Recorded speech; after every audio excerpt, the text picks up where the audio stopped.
Muzan Kibutsuji isn't terrifying because he's evil. He's terrifying because he behaves like someone terrified of being exposed. And strangely enough, that's why people compare him to Michael Jackson. Not because of the hat, not because of the suit, not because they literally look alike, but because both of them turned identity into performance. And honestly, a lot of people do this without realizing it. You become the calm one, the smart one, the disciplined one, the funny one. You learn which version of yourself gets accepted, and slowly start living inside that version permanently. Until one day, the performance becomes more recognizable than the person underneath it. That's what makes Muzan so unsettling. Not the powers, not the demons. It's the feeling that this is someone who has been pretending for so long. He no longer knows how to exist naturally. There's a moment in Demon Slayer that explains everything about Muzan without directly saying it. When Tanjiro first sees him, Muzan isn't sitting on a throne. He isn't commanding demons from some giant castle.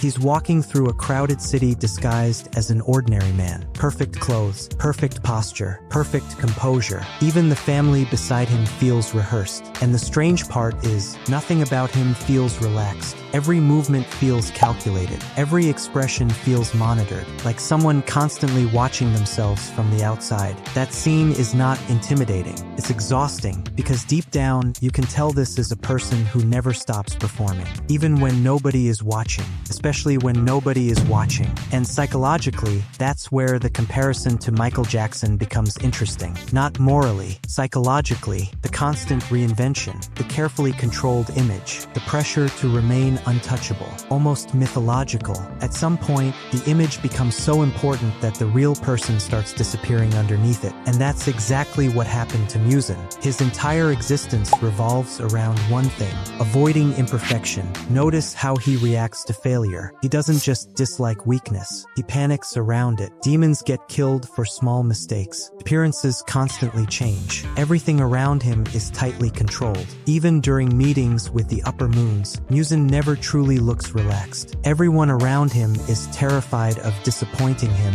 but he also looks terrified the entire time. That's the irony. The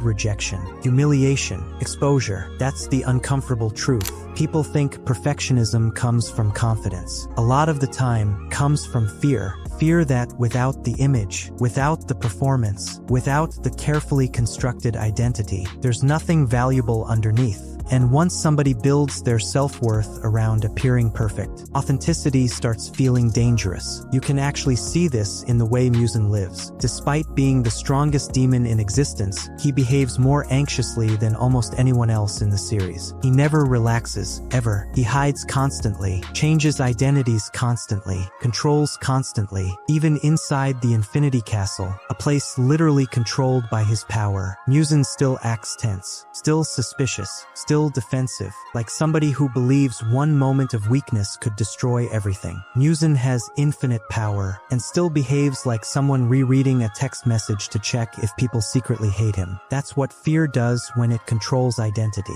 It makes even power feel unstable. And the strange part is, most people don't realize they're performing until they spend too much time alone. Because eventually there's a moment where nobody else is around, and you suddenly don't know who you're supposed to be anymore. No audience, no role, no personality to maintain, just silence. And for people who built their identity entirely around performance, that silence can feel terrifying. And honestly, modern life rewards this behavior. Social media has made performance feel normal. Carefully selected emotions, curated personalities, filtered confidence. People don't present themselves anymore. They present manageable versions of themselves. Versions that look acceptable, impressive, untouchable. And the scary part is, if Muzan existed today, he would probably look emotionally healthy online. That's how performance works. But there's a cost to living this way, because admiration and connection are not the same thing. An image can attract people, but it cannot make someone feel close to you. That's why so many emotionally suppressed people look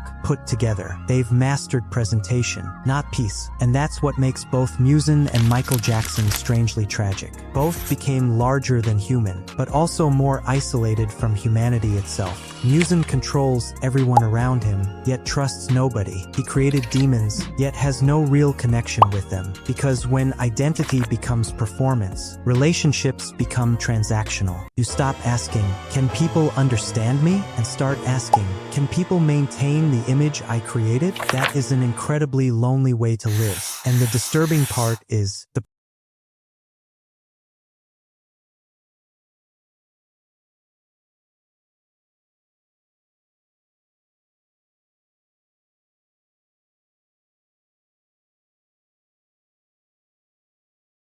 and eventually, you stop expressing emotions naturally. You start managing them. That's why Muzan rarely feels human even when he looks human. Every interaction feels controlled, like he's terrified that one honest reaction could destroy the entire image. At some point, Muzan stopped acting like the strongest demon alive and started acting like a celebrity PR team with anxiety. And honestly, that's probably why he feels so psychologically real. There's a specific loneliness that comes from being praised for a person you don't fully feel like anymore. That's why Muzan feels so psychologically realistic despite being a supernatural villain. He represents what happens when fear completely replaces authenticity. So what do you actually do with this? First, pay attention to how often your personality changes depending on who you're around. Seriously, most people don't even notice they're performing anymore. Different voice, different confidence, different opinions. And the scary part is, after enough time, the performance stops feeling fake, starts feeling like you. Second, stop treating vulnerability like social death, because that's usually what perfectionism is actually protecting.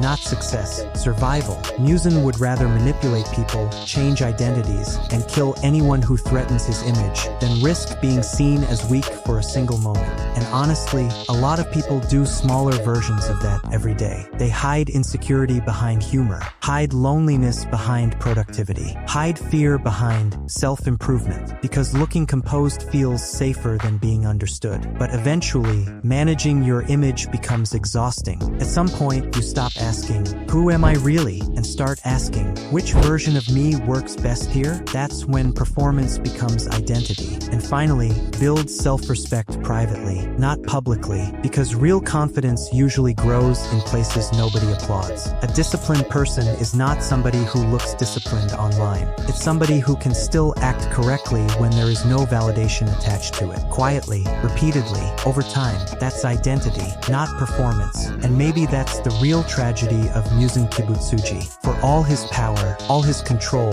all his reinvention, he never actually became free. Because when your entire life revolves around protecting an image, you slowly become trapped inside it. And the scariest part? Most people don't notice it happening until the performance starts feeling more real than they are. But awareness changes things. The moment you recognize the role you've been living inside, you create distance from it. And that distance is where change begins. Not instantly, not dramatically, just honestly. Because identity is not something you protect forever. It's something that evolves the moment you stop hiding from yourself. And for a lot of people, that might be the first honest thing they've done in years. And interestingly, another anime character suffers from this exact same psychological trap in a completely different way. Except this time, the mask looks a lot more heroic. If you want to understand that psychology too, subscribe. Because anime has been exposing human behavior better than most self-help books for years.